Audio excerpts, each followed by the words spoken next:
let us now discuss Newton's third law. Okay, this is also very important law in mechanics. It states that to every action there is an equal and opposite reaction. What does this mean? Let us see this diagram. Okay, if you push a wall with your hands and what you are doing is you are applying a force. Suppose let us call this force by our hands as action. So the wall will stop your hands by applying some normal force, okay, perpendicular to the wall, and if we call that force as reaction, then these two become a pair. Okay, so to every action there is an equal and opposite reaction. When you apply some force F on the wall, I should say, then the wall will also apply equal and opposite force on your hands. Okay, and we cannot actually decide which one is action and which one is reaction. There is no such definition. Okay, if you call this one as action, that will be called reaction, and similarly if I call the force by the wall as action, then the other force by the hands will become reaction. Okay, there is no hard and fast rule to decide which one is action and which one is reaction.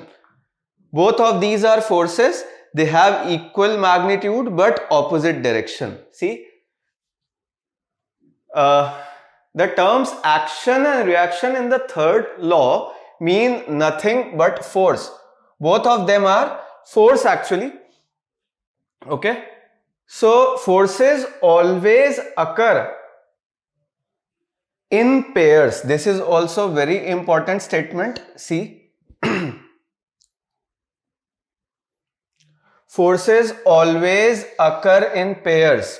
Force on a body A by B is equal and opposite to the force on the body B by A. Let us understand this statement. Suppose there are two blocks and they are being pushed on each other. Okay, suppose there is one force F1 and there is some other force F2 and they are in contact and they are applying some force on each other. Okay, let us name them as A and B. So if I ask A, is block B applying some force on you?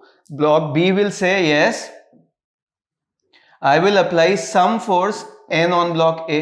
ठीक है, A पर अगर N force लग गया normal, तो B पर क्या equal and opposite reaction लगेगा? राइट, तो उतना ही फोर्स लग जाएगा but in the opposite direction on B. ठीक है, B प्लस यही कॉन्टैक्ट फोर्स उधर लगेगा, A पर वही कॉन्टैक्ट फोर्स इधर लगेगा.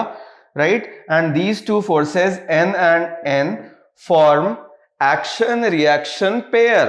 तो इसमें से कौन सा एक्शन है कौन सा रिएक्शन है ये हम लोग डिसाइड नहीं कर सकते directly. If I say this one is action then the other force on B will become reaction. Similarly अगर बी पे लगने वाले फोर्स को मैं एक्शन बोल दूं तो ए पे लगने वाला फोर्स ऑटोमेटिकली क्या बन जाएगा? रिएक्शन बन जाएगा. राइट, जैसे हमको पता है कि जो अर्थ है बेटा, सपोज दिस इज अर्थ और यहां पे एक बॉडी है, तो अर्थ इसको नीचे की तरफ सपोज करो W वेट मैग्नीट्यूड W के फोर्स से नीचे की तरफ खींच रहा है, तो एक्चुअली उतना ही फोर्स अर्थ के सेंटर पर भी लग रहा होगा W, और ये दोनों भी एक्शन रिएक्शन पेयर बन जाते हैं. राइट, अगर जैसे सिंपली बेटा मैं बात करूं कि there is a block kept on a rigid surface like this, तो इसके ऊपर ऑब्वियसली एक नॉर्मल फोर्स लग रहा होगा बाय द सरफेस N. तो if I analyse force on the surface, तो सरफेस पे भी उतना ही फोर्स नीचे की तरफ लग रहा होगा. Equal and opposite force will be acting on the surface and one if called action then the other will be called reaction. ठीक है, तो forces on a body A by B is equal to and opposite to the force on the body B by A. Direct बात हो गई. अच्छा, वैसे ही समझते बेटा, action and reaction forces act on different bodies. ठीक है, कभी कभी what happens is some students think that if equal and opposite forces are acting then the force should become zero. Right, तो वो एक डिफरेंट बात हो गई बेटा। जैसे इक्वल एंड ऑपोजिट फोर्स अगर सेम बॉडी पे लगा दूं, जैसे सपोज F इस पे इधर लगाया and F I apply in the right direction, यहां पे नेट फोर्स 0 है, ठीक है, because here both the forces are acting on the same body. तो यहां पे तो F नेट क्या है बेटा, 0 है। बट अदरवाइज अगर दो बॉडीज कॉन्टैक्ट में है like this, see one is A and other is B, तो यहां पे जो फोर्स लगता है, suppose on A there is a force F due to contact and on B there is force F, ठीक है, ड्यू टू कॉन्टैक्ट।